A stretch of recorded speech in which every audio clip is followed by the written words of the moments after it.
Ini semacam SD. Habis itu masuk Misna. Itu umur 10 sampai 12. Habis itu masuk Talmud di usia 12 sampai 19. Ini semacam SMA.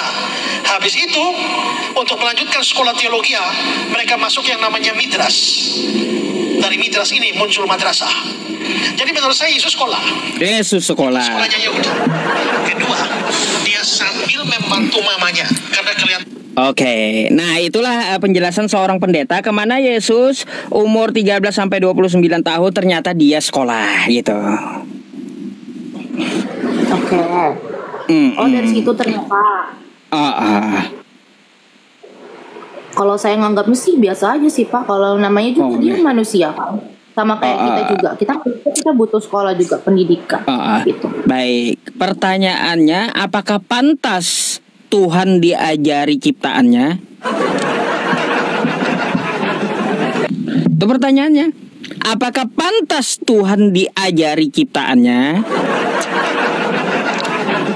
Kan Tuhan Maha Tahu. Ya, tiba-tiba ada yang menggurui Tuhan. Gimana tuh? Pertanyaan Bapak sama aja kayak pertanyaan apakah pantas Tuhan mati gitu loh. Ya jawaban saya juga akan tetap seperti itu. Bagaimana caranya Tuhan untuk menghargai dan menjadi diri dia tuh ya seperti seorang manusia kan gitu. Bukan kan Tuhan kan nggak suka. Tuhan kan nggak suka walaupun dia manusia kan Tuhan itu tadi saya bilang memiliki kerendahan hati kan. Nah kalau emang dia manusia lakukanlah seperti manusia gitu kan. Jadi wajar. Jadi kalau menurut Anda, Mbak, jadi kalau menurut Anda wajar Tuhan itu sekolah gitu? Kalau menurut Anda wajar atau sekolah? Sekarang kembali lagi gitu loh Pak. Kalau memang definisinya kan manusia nih, kita butuh pendidikan, sekolah, itu kan manusia kan. Kalau memang Tuhan manusia ya udah jadilah seperti manusia yang melakukan kegiatannya sehari-hari. Jadi kalau memang dikatakan manusia wajar, ya Tuhan menjadi manusia ya wajar lah menurut saya. Lah, kan gini, Yesus itu kan Tritunggal. Kan katanya di dalam rohnya tuh ada roh Allah, roh Tuhan, betul?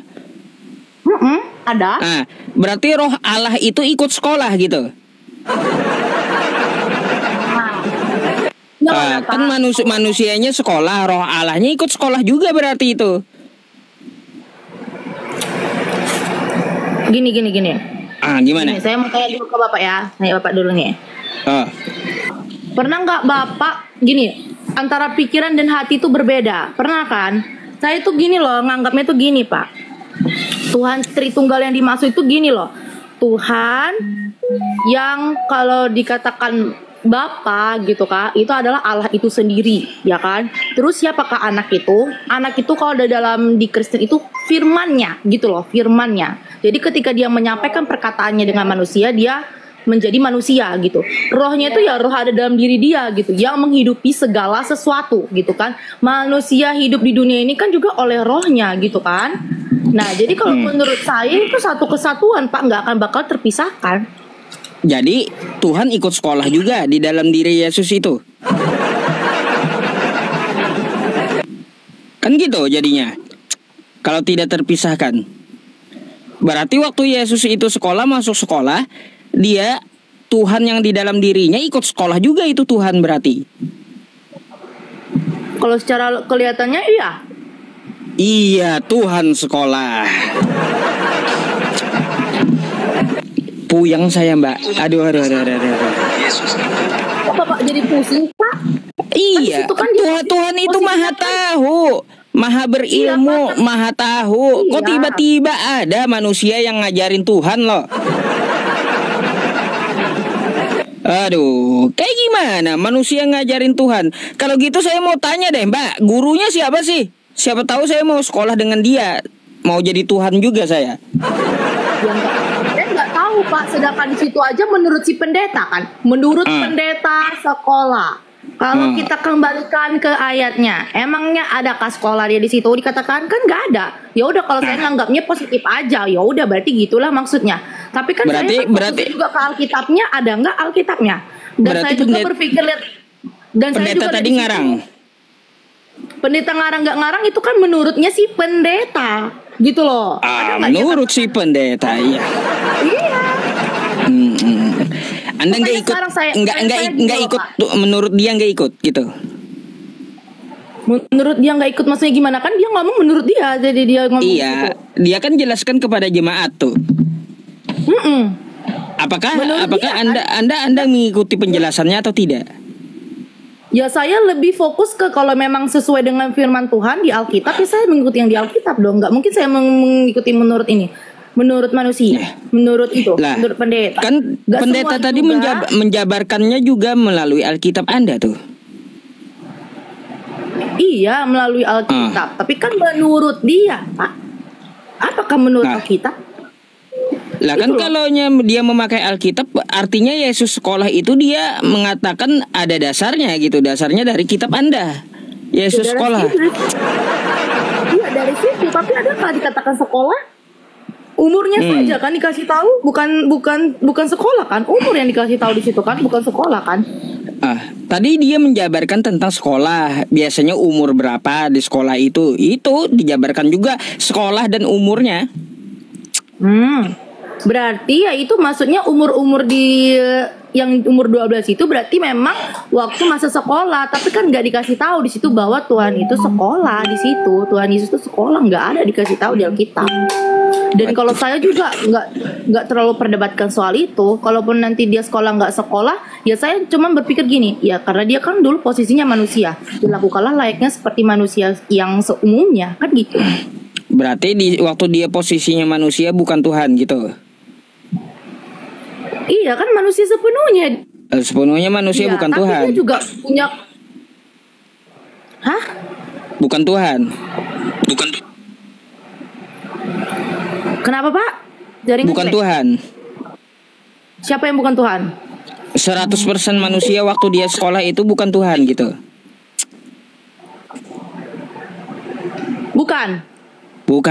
Tapi, ya bukan. Terus? Jadi tuh dia tuh gimana ya saya jelaskannya? Dia itu sepenuhnya manusia, ya kan? Tetapi sekalipun dia sepenuhnya manusia, dia juga memiliki kuasa dalam dirinya karena dia juga Tuhan, seperti itu. Dari dia bisa membangkitkan dari bisa dong Pak. Oh Bapak belum tahu ya? Saya manusia nih ya Pak. Oke, gini saya jelasin. Saya manusia nih. Saya yakin saya punya kuasa Pak. Percaya nggak Bapak? Saya yakin saya punya kuasa. Terus? Nah, saya yakin saya punya kuasa. Biarkan saya dengarkan dulu teman-teman ini ya. Mau kemana mbaknya gitu? Oke. Di sini saya dengar sesuatu ya. Ada orang bilang Tuhan sepenuhnya manusia. Bukankah manusia itu juga punya kuasa? Punya dong Pak. Dari rohnya. Saya nih sebenarnya bisa punya kuasa gitu loh. Saya diajarkan selama hidup saya gitu kan, beberapa kadang kayak kepercayaan ini, kepercayaan misalnya nggak boleh ini, nggak boleh itu tentang nenek moyang. Saya diajarkan untuk tetap percaya sama Tuhan Yesus karena di diri kamu tuh ada kuasa gitu loh, karena Tuhan selalu bersama kamu gitu loh. Jadi kita tuh punya kuasa, bisa mengusir setan, bisa mengusir roh jahat gitu loh dengan dalam nama Tuhan Yesus. Nah berarti kan saya manusia aja dikasih kuasa, tapi saya nggak melihat kan, tapi saya yakin dan percaya bahwa Tuhan sertai saya gitu loh. Saya aja manusia punya kuasa. Dan kalau kita baca di Roma juga, setiap kita itu memiliki yang namanya roh kehidupan gitu kan. Dan juga kita itu memiliki yang namanya itu, setiap manusia itu ada yang namanya roh bernubuat gitu kan. Nah itu macam-macam gitu. Jadi saya percaya saya punya kuasa. Kalau asalkan saya percaya sama Tuhan Yesus. Tuhan Yesus memberikan kuasa. Begitu juga maksudnya itu Pak. Jadi waktu dia sekolah itu Tuhan ikut sekolah atau tidak? Kalau secara di situ kan dia manusia, berarti manusia lah yang di situ secara pribadi manusianya lah sekolah, bukan Tuhannya. Kan roh di dalam Yesus itu Tuhan. Ngikut Yesus dong dia. Berarti Tuhannya ikut sekolah. Tuhan ikut sekolah. Yang sekolah itu kan manusianya. Iya, manusianya. Manusianya. Kan yang sekolah manusianya. Di dalam manusianya itu kan ada Tuhan. Betul? Iya. Nah, berarti waktu dia sekolah berarti Tuhan juga ikut sekolah gitu. Ya manusianya sekolah Pak, bukan Tuhan yang sekolah. Saya mau kasih logika lagi satu lagi. Yang manusianya sekolah Pak. Tanya sama Bapak nih. Di dalam diri Bapak itu ada jiwa, ada tubuh, ada roh. Tapi satu Bapak sendiri kan? Iya kan? Nah, sekarang saya mau tanya. Sebentar ya, aduh ada telepon. Nah, saya tanya nih Pak. Misalnya nih, kalau tubuh Bapak terluka, apakah roh Bapak juga terluka? Apakah jiwa Bapak terluka? Tidak kan? Oke. Nah, begitu juga. Ya memang dasar manusia dalam diri manusianya aja yang di situ belajar gitu loh. Ya. Artinya apa? Gini Mbak, kalau tubuhnya terluka, rohnya tidak, berarti itu adalah hal yang berbeda. Mana sih? Kecuali tubuhnya luka, rohnya juga luka, berarti sama. Kalau rohnya tidak ikut luka, berarti itu adalah hal yang berbeda. Hal berbeda dari mana Pak bedanya? Mereka tetap jadi satu manusia kan? Roh bukan tubuh, tubuh bukan roh gitu. Ya makanya saya bilang, tapi dalam satu kesatuan kan ada di diri Bapak. Tubuh, jadi kalau jasadnya mati, rohnya ikut mati? Ya nggak mati dong. Berarti bukan. Nggak bisa Anda pakai analogi manusia. Di dalamnya ada roh, ada jiwa. Nggak bisa berarti. Nah ya sudah. Karena apa? Karena apa? Ya, tadi kan rohnya nggak mati tuh kan. Ya begitu juga tadi manusia yang belajar, Tuhannya kan nggak. Apa bedanya? Aduh, saya mau tanya ya, siapa yang menggurui Yesus ini? Kalau mau tanya gini mbak, banyak pertanyaan aneh yang muncul kalau Yesus itu sekolah. Apa aja? Satu, ya, siapa gurunya? Kan gitu. Yang kedua, apa nama sekolahnya? Yang ketiga, sebentar ya. Yang ketiga, ya, mana ijazahnya, asli atau palsu? Kan gitu. Yang keempat, dia lulusan tahun berapa? Yang kelima, bentuk sekolahnya kayak mana?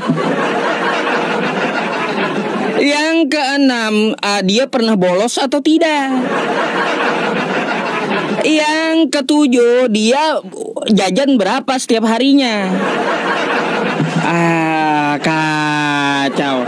Hilang sendiri mbaknya ya, turun sendiri mbaknya. Ada aja kawan-kawan kita yang Kristen ini ya. Ada. Kebangkitan Isa Al-Masih. Kami tidak pernah mengakui Isa itu Yesus. Baik. Itu salah satu buktinya. Oke. Baik, itu salah satu buktinya. Bukan dari umat Islam itu ya, tapi dari pemerintah kan? Justru itu kan Isa itu. Coba kan di dalam buktikan dari umat Islam, coba. Isa itu, ya kan? Itu yang meyakini itu ya agama Islam. Ya. Yang meyakini agama Islam, betul. Nah, kalau diambil kebangkitan Isa Al-Masih, itu kan yang menetapkan kalender pemerintah, bukan Islam. Itu justru itu di sini saya katakan kebangkitan Isa Al-Masih berarti itu menyerupai, menyamakan Isa Al-Masih itu dengan Yesus Kristus yang dipaksakan di mana kami itu ya kan untuk mengikuti itu bahasa itu loh kebangkitan Isa Al-Masih. Jadi gini Bang. Jadi gini Bang, mungkin aja pemerintah ya ngambil dari kitab Abang, karena kitab Abang yang menyamakan Nabi Isa dengan Yesus gitu. Ini mau bukti. Bolak-balik. Iya, boleh. Mau bukti? Silakan. Baik, ya, silakan. Bentar ya. Bentar. Boleh. Saya tampilkan sama Abang dulu buktinya ya. Kalau bukti saya sudah semua seluruh Indonesia tahu. Kalau bukti Abang kan dari kalender. Kalau saya enggak. Kalau saya buktinya dari kitab Abang.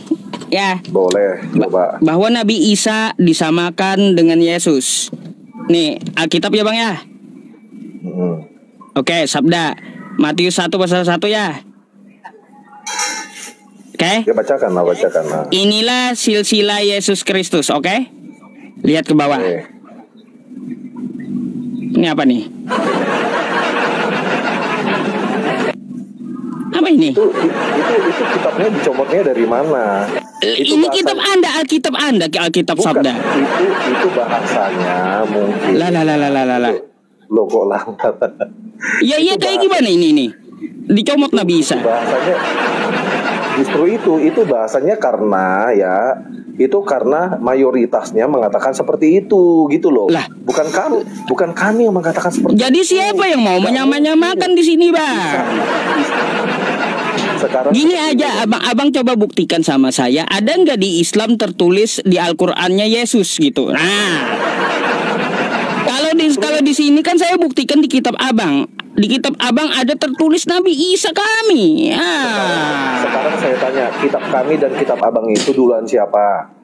Ya kalau lebih duluan kitab abang. Nah, ya pasti. Sekarang saya tanya, yang asli yang nyontek, yang lama atau yang baru? Gini, yang lama nyontek yang baru masalahnya. Nah, itu. Karena apa?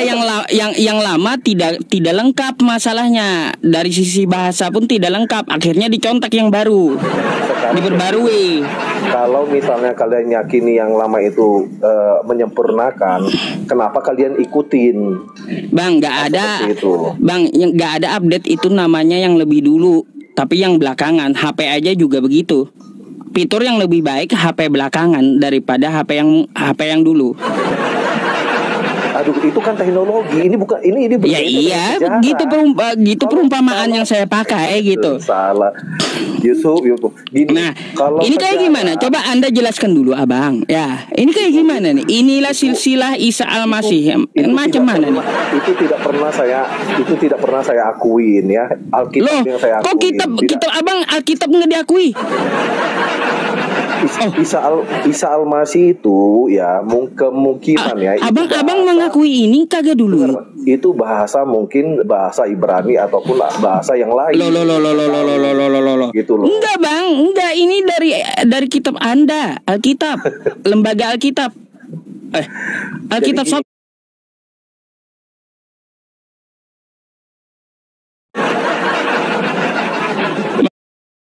Makanya saya bilang kan yang menyamakan itu sesuai judul Kristen samakan Isa dengan Yesus. Jadi Kristen samakan Isa dengan Yesus itu dibolak-balik, ya ampun. Itu dari dulu kalian. Soalnya apa? Nabi Isa kami dicomot oleh Kristen, dimasukin ke kitabnya. Coba carikan di tempat kami. Tadi, ada nggak di Quran kami kosakata Yesus gitu, Bang? Garis bawahi ya sama kamu ya. Injil itu kamu bilang itu pertama kali dan kalian yakini itu Injil, bener nggak? Nah sekarang kalian bantah itu. Nah sekarang Isa itu duluan. Kitab yang abang pegang bukan? Itu bukan kitab yang abang pegang. Yang abang pegang itu Bible, itu Biblos dari Yunani. Iya betul. Nah diterjemahkanlah bahasa Indonesia, ya kan? Iya, Biblos bukan Injil kitab Anda itu. Lalu? Jadi udah nggak usah terlalu banyak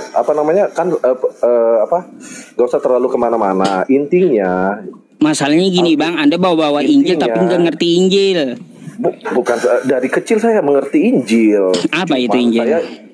Cuman kan Injil itu kita globalkan, kalau orang seperti saya tidak ahli Injil memang, ya kan. Tapi kami itu mengerti karena dari kecil kami diajarin tentang Alkitab dan Injil seperti itu. Bang, gini ya, saya kasih tahu sama Anda, Injil dengan kitab Anda itu beda. Injil dan Bible beda. Yang Anda pegang sekarang itu adalah namanya Bible. Coba keluar negeri gospel atau Bible mereka menyebutnya. Ke Yunani sebutannya Biblos. Apa arti Biblos? Kumpulan buku-buku. Nah, lalu apa itu Injil? Injil itu adalah wahyu yang diturunkan kepada Nabi Isa. Tidak berbentuk buku, tapi berbentuk penyampaian. Segala firman yang engkau berikan kepadaku telah kusampaikan kepada mereka. Jadi ajaran Nabi Isa yang keluar dari mulutnya, yang diwahyukan oleh Tuhannya, itulah Injil, bukan bentuk buku. Iya pastilah, itu firman. Iya, begitu. Jadi, lalu kalau kitab abang itu kitab penyelidikan bang, kayak wartawan. Coba anda baca Lukas 1 sampai 3 bang. Mulai menafsirkan. Bukan, ini saya tunjukkan sama abang. Kok menafsirkan? Saya tampilkan aja dah. Gak. Nih, saya tampilkan aja dari kitab abang ya. Lukas 1 pasal 1 ya bang ya. Alkitab nih ya. Ya, Alkitab Lukas 1 pasal 1, oke? Theophilus yang mulia, banyak orang telah berusaha menyusun suatu berita tentang peristiwa-peristiwa yang telah terjadi di antara kita. Oke? Nah, lanjut. Lukas 1 pasal 2. Seperti yang disampaikan kepada kita oleh mereka yang dari semula adalah saksi mata dan pelayan firman. Lanjut. 3-nya. Karena itu setelah aku menyelidiki ya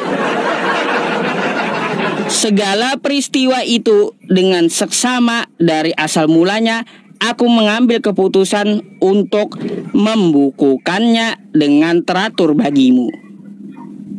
Jadi buku abang itu bukan Injil, hasil penyelidikan gitu. Jadi bedakan Injil dengan Bible bang. Bible itu hasil penyelidikan. Kalau Injil adalah wahyu dari Tuhan kepada Nabi Isa gitu. Oke. Jadi intinya Kristen itu samakan Isa dengan Yesus itu tidak. Itu saya bantah habis-habisan gitu loh. Jadi jangan. Kalau abang mau bantah kayak gini bang, gitu saya minta datanya. Minta data, carikan di dalam agama Islam, dalam Al-Quran saya kosakata Yesus 1 aja kalau kami yang menyamakan. Ya sudah, nanti saya pertama kali datang ke roomnya Yusuf nih ya, karena saya lagi di luar ini, makanya tadi dinaikin. Nanti saya balik lagi, nanti saya naik, nanti dengan data-data yang saya bawa nanti, oke? Oke, saya tunggu ya. Begitu ya. Oke, makasih. Oke, sama-sama. Oke, saya follow dulu nih. Iya. Sampai kuda beranak kambing pun nggak akan kalian ketemu di Al-Quran itu kosakata Yesus. Iya. Baik, kalau gitu saya ganti pertanyaannya ya. Ya boleh, silakan. Bang, kenapa di kitab Anda bumi itu datar bang? Di ayat mana tuh pak? Wahyu 7 nomor 1, coba buka. Sebentar. Boleh kalau ada di Ustadz boleh kasih tahu. Atau saya carikan di sini ya. Boleh, silakan. Ini bang. Wahyu. Sabar ya. Saya baru tahu juga kenapa bumi itu datar di Bible. Nih bang. Ya. Saya bacakan nih, Anda bisa baca Matius 24 nomor 31 ya. Nah, di sini ya. Nih, kita lihat ya. Dan ia akan menyuruh keluar malaikat-malaikatnya dengan meniup sangkakala yang dahsyat bunyinya. Oke? Dan mereka akan mengumpulkan orang-orang pilihannya dari keempat penjuru bumi. Oke? Iya. Dari ujung langit yang satu ke ujung langit yang lain. Iya. Nah, 4 penjuru.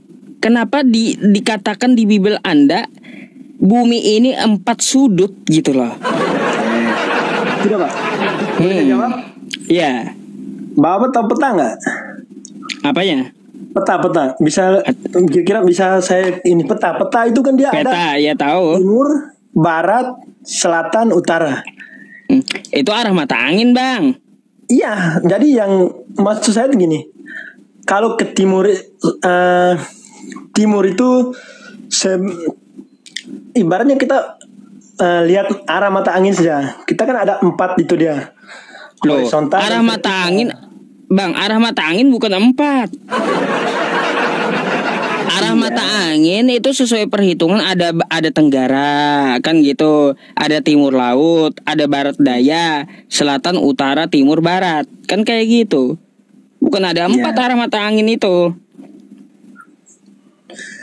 saya rasa di situ tidak ada dia mau ngomong bahwa bumi itu datar. Gini, ke 4 penjuru, 4 sudut. Kalaunya udah 4 sudutnya bang, rata.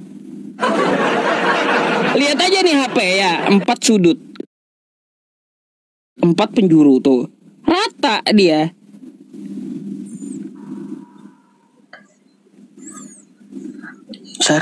Saya juga baru dengar pertanyaan yang kayak gini. Soalnya iya makanya. Anda kan belum banyak tahu tentang kitab Anda, makanya saya pertanyakan kenapa bumi itu datar di Bible. Terus kalaunya saya tidak mencari bumi itu datar, bang, saya mau bertanya, ujung langit itu di mana gitu loh. Ujung langit. Kalau di situ udah tulis bahwa langit itu ada ujungnya, berarti ada ujung, dia punya ujungnya emang ada. Iya, di mana? Kita nggak tahu di mana. Itu sains aja nggak menemukan ujung langit. Gitu loh yang saya maksud. Ujung langit itu di mana? Ada lagi bang, nih Wahyu 7 Wahyu 7 tadi nih ya. Atau di Daniel aja nih ya. Nih bang. Tuh. Sampai ke ujung seluruh bumi. Ujung bumi di mana bang? Menurut Bapak bumi ada ujungnya nggak? Lah, ini kitab Anda menuliskan ada ujungnya bumi. Ya, sesuai yang kami percaya bahwa bumi itu ada ujungnya. Di mana? Negara apa ujungnya? Nah, contohnya kalau kita lihat di apa namanya itu, kayak semacam Antartika itu kan sebagai ujungnya, yang kita tahu disitulah ujungnya. Itu bukan ujung, itu kutub namanya bang. Iya makanya kita nggak boleh lewat dari sana. Kutub itu bukan ujung, gimana sih? Nggak bisa disebut kutub itu, kutub Antartika, bukan ujung itu. Di mana juga ada ujung bumi, heran saya. Makanya di Bible saya bilang ya bumi itu datar gitu loh di Bible ini, heran saya. Itu bang yang bikin saya heran di kitab Anda itu. Kok bumi ada ujungnya, langit ada ujungnya. Kok bumi itu sudutnya 4 gitu loh. Iya, heran saya jadinya gitu. Ada lagi bang? Sudah. Boleh ganti pertanyaan? Boleh. Nah, pertanyaan saya simpel aja bang. Pak Ustadz, apakah semua yang dikatakan Edis TV itu benar atau enggak menurut Pak Ustadz gitu? Enggak ada yang benar. Alasannya kenapa? Alasannya apa? Sudah tahu kita itu ya, di dalam agama Islam itu memahami harus bisa baca teksnya, kan kayak gitu. Terus ada juga buku panduannya, disiplin ilmunya gitu. Jadi apa yang dia katakan itu melenceng dari disiplin ilmu, dari 4 Al-Quran, hadis, ijtihad dan kias, udah nggak bisa dipakai, sesat dia. Nggak ada yang benar, satupun nggak ada yang benar. Setiap penjelasan dia itu, kalau kita yang saya sih jarang nonton, bahkan sedikit ya kan. Dia punya bukti yang cukup kuat kalau menurut saya sih Pak ya. Contoh? Nah dia ada apa namanya? Kayak ya kalau nggak salah ya, ada hadis-hadisnya. Bisa nggak dia baca terjemahannya aja kan? Ya, sedangkan hadis kami itu bahasanya bahasa Arab bang. Lalu hanya bermodalkan terjemahan bahasa Indonesia untuk menyesatkan Islam, yang nggak pakai, nggak laku bagi umat Islam kayak gitu. Nah, tapi kan kita kan sehari-hari kita menggunakan bahasa Indonesia. Suaranya nggak ada. Ya kan? Suaranya nggak ada. Tes. Masa? Ya, nah baru ada. Nah, sehari-hari kita kan menggunakan bahasa Indonesia. Nah, jadi kita berkomunikasi misalkan sama sesama orang Indonesia harusnya menggunakan bahasa Indonesia dong. Biar kita jelas, bisa saling memahami ya apa yang kita bahas misalkan. Contohnya kita berdua sekarang, kalau kita tidak menggunakan bahasa Indonesia kan besar kemungkinan kita saling tidak mengerti apa yang kita bicarakan. Iya, kalaunya udah ke Islam, ke hadis, ke Al-Quran beda. Maka ada ilmunya mempelajari kosakata Arabnya, teksnya gitu ya. Makanya yang dikatakan Edis itu jadi bahan tertawaan umat Islam jadinya. Bukannya benar, tapi jadi bahan tertawaan umat Islam. Lanjutannya, misalkan kita ngomong, ini misalkan ya Pak Ustadz ya. Nah kalau kita ngomong bahasa Indonesia, terus kita kan mengerti. Apakah beda gitu kalau kita ngomong pakai bahasa Arab? Arab beda. Ya. Beda. Bedanya kenapa? Beda karena satu kosakata Arab itu Bang bisa beberapa arti dalam bahasa Indonesia. Oh, berarti pertanyaan saya begini. Apa yang diterjemahkan di situ kan ada di atasnya bahasa Arabnya, di bawah bahasa Indonesia. Apa yang diterjemahkan di situ apakah salah? Mohon maaf nih Pak Ustadz ya, apakah salah? Bukannya salah. Kadang ada dalam bahasa Arab itu ke bahasa Indonesia, bahasa Indonesianya nggak ada. Jadi bahasa yang mendekati aja ada. Contoh ya, qala aro'aitaka. Tuh, nah, dia berkata, mohon maaf bahasa saya ya gini, gini Bang ya, qala aro'aitaka. Itu sebenarnya kosakata yang kasar. Hei ngaca lu gitu. Apa bahasa Indonesianya? Hei ngaca lu. Ngaca diri sendiri gitu. Gak ada kalimat Indonesianya, gak ada. Ngaca. Iya, hei ngaca lu. Ya maksudnya saya tahu saya nih semua kalimat baik itu dalam bahasa Inggris, bahasa Arab atau bahasa apapun pasti harusnya ada terjemahannya. Nah makanya di dalam bahasa Arab itu ada namanya kata mustarok Bang. Yang satu kata bisa berapa arti. Contoh nih ya, kitab ya, kata kitab bisa tulis, bisa buku ya, bisa ketetapan, bisa kewajiban, tergantung konteksnya. Iya, jadi ya maksudnya begini, walaupun kita berarti yang di atas beda konteksnya, maksudnya yang tulisan Arab beda konteksnya, berarti yang bahasa Indonesia beda konteksnya. Bukan, artinya apa? Umat Islam itu tidak mengikuti dari teks terjemahnya, enggak. Dia pasti melihat dari teks Arabnya dulu gitu. Itu yang dicari. Nah, misalkan begini, Pak. Misalkan kita kita nih ngomong di Indonesia ya. Nah, sekarang kalau dia mengerti baca bahasa Arabnya, tapi dia tidak mengerti bahasa Indonesianya, apa dapatnya dia dari situ? Oh, gini, kalau dia mengerti bahasa Arabnya, terus dia menerjemahkan ke bahasa Indonesianya nggak ada, dia akan memakai kosakata yang dekat.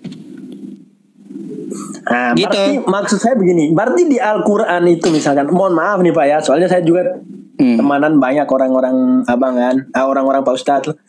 Maksud saya, karena Pak Ustadz tadi undang saya, maka dengan senang hati saya hadir kan. Maksud saya begini, kalau seandainya kita baca itu misalkan Al-Quran, tetapi kita tidak mengerti dia punya maksud di dalamnya, berarti kita ibaratnya hafal percuma dong. Gini, ada di dalam ayat Quran itu fas'alu ahla dzikri in kuntum la ta'lamun. Kalau kamu nggak tahu nanya sama yang mengetahui di bidangnya. Jadi kalau nggak paham bahasa Arabnya, cara menerjemahkannya, terjemahannya apa, tanya yang tahu. Ya itu saya bilang, kalau misalkan kita misalkan ini kita nanya ke Pak Ustadz, nah, karena beda-beda, kata Pak Ustadz tadi beda-beda tafsiran kan, beda-beda terjemahan kan. Terus misalkan saya tanya Pak Ustadz, kata Pak Ustadz A, terus ketika kita tanya ke yang lain jawabannya B. Nggak mau kayak gitu, nggak bakalan. Nggak bakalan jawabannya berubah. Ibaratnya Anda mengatakan gini. Gini Pak. Bentar. Kalau ketika Anda menanyakan kepada satu orang kata, saya bilang itu adalah kitab. maka jawaban di lain tetap sama. Kata abah Tadi kitab kata gitu. Pak Ustadz ada yang macam-macam. Ada kalimat mustarok namanya. Dengar dulu. Maksudnya gini. Kata Pak Ustadz tadi ada yang banyak maknanya, ya kan? Iya. Ya, misalkan seandainya saya tanya ke Pak Ustadz, kan saya tidak tahu nih. Saya tanya ke Pak Ustadz, Pak, arti kata ini apa? Ya kan, misalkan kita ambil di bahasa Indonesia, aku, misalkan, Pak, arti kata aku nih apa? Kata Pak Ustadz, oh itu saya. Nah, terus saya tanya lagi ke teman yang lainnya lagi. Nggak mungkin dia jawabnya beda, nggak mungkin. Tadi kata Pak Ustadz, satu kalimat itu bisa beda-beda. Makanya kalaunya tergantung dari kalimatnya, konteksnya seperti apa, itu yang bisa membuat beda. Tapi kalau Anda tanyakan satu kata, itu nggak mungkin beda jawabannya. Gitu. Itulah ketatnya bahasa Arab. Nggak bisa dibodoh-bodohi. Makanya umat Islam jadi ketawa lihat Edis TV gitu. Itu bang, ketat di Islam itu ada disiplin ilmu namanya. Makanya kalau Edis menjelaskan tentang Quran bikin jadi bahan tertawaan kami gitu. Itu makanya saya bilang Edis nggak ada benarnya. Mau sorry aja gitu. Bagi orang berilmu Edis itu jadi bahan lawakan bang. Mohon maaf gitu. Berarti saya masih butuh jawaban yang pasti lah, maksudnya karena ini kan kita sama-sama belajar ya Pak ya. Ya. Maksudnya bang gini, kalau Anda menanyakan dalam bahasa Arab itu kalau dari wazan akar kata itu pasti sama semuanya. Tapi kalau Anda menanyakan satu kalimat ya dari beberapa kata itu bisa beda konteksnya gitu. Nah, maksudnya kan itu kan satu alinea lah, satu ini. Apakah itu beda konteksnya kalau kita bukannya misalkan kita ngomong bahasa Inggris nih. Aku cinta kamu, I love you, ya kan? Itu kan sama aja di mana-mana kita kalau tanya orang sama semua itu jawabannya. Ya sama. Kalau bahasa Arab kayak gitu juga. Tapi kata Pak Ustadz tadi semuanya di dalam itu ada beda-beda. Maksudnya itu makanya ada kata dari kata tersebut mustarok atau mutasyabih jadinya. Macam-macam bang di bahasa Arab itu. Edis mana tahu? Mana tanya Edis itu pelongo dia. Nggak tahu Edis yang kayak gitu. Makanya apa ya? Jadi bahan tertawan umat Islam jadinya bang. Makanya saya bilang ya tidak ada yang benar dari Edis gitu. Disuruh baca aja nggak becus dia. Contoh kayak gini ya, kosakata masjid. Sajadah yasjudu, sujudan kan kayak gitu. Sajadah yasjudu itu udah beda tuh. Masjidan beda pula. Nggak tahu Edis yang kayak gitu bang. Apa yang Anda banggakan dengan Edis? Emangnya abang percaya dengan Edis? Tidak, saya tidak percaya siapa-siapa sih. Saya percaya diri sendiri aja.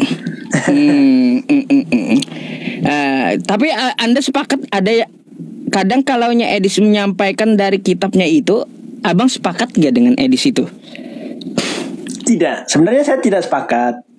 Bukan tidak sepakat, tapi kan saya butuh ini istilahnya validasi. Makanya saya tanya Pak Ustadz apa. Enggak. Ustadz, ya? Jadi kalau untuk Edis itu nggak ada yang benar bang. Jadi sudah saya validasi. Makanya dia sama saya 5 kali kaburnya.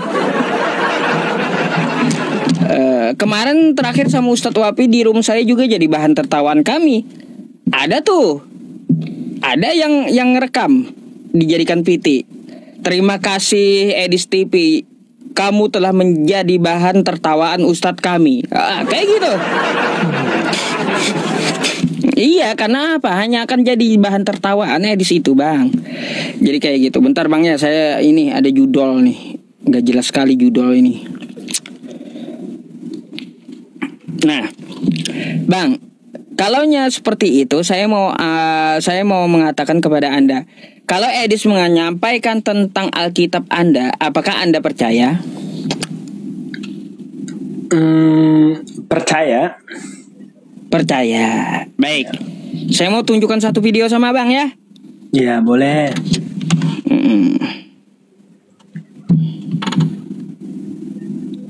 Itu Tuhan atau tidak? Begitu. Saya coba tidak. Kamu tidak percaya kalau Yesus itu Tuhan? Tidak. Tidak percaya? Iya. Oh. Berarti Yesus itu kamu bukan Tuhan? Bukan. Benar? Iya. Oh, jadi Yesus itu bukan Tuhan? Ya, karena Bible sendiri tidak pernah mengatakan demikian. Kamu meyakini Yesus itu Tuhan atau tidak? Begitu. Saya coba tidak. Kamu tidak percaya kalau Yesus itu Tuhan? Tidak. Tidak percaya? Iya. Oh. Berarti Yesus itu kamu bukan Tuhan? Bukan. Benar? Iya. Oh, jadi Yesus itu bukan Tuhan. Loh. Ya, karena Bible sendiri tidak pernah. Bang, kenapa malah keluar, Bang? Saya mau nanya kenapa malah keluar, Abang? Aduh, iya, abang malah pencet keluar pakai jarinya. Kenapa, Bang? Kayak gimana, teman-teman? Saya belum nanya. Aduh. Iya, kan katanya percaya dengan Edis yang disampaikan Edis melalui kitabnya. Ah, kan kayak gitu. Saya tampilkan kata Edis menekankan Yesus itu bukan Tuhan. Ya, di Bible menegaskan Yesus itu bukan Tuhan, kata Edis. Saya mau nanya kok abang malah lari sih. Aduh. Ya sudahlah kalau kayak gitu ya. Gak ada lagi teman-teman, kalau beliau mental pasti beliau minta naik lagi.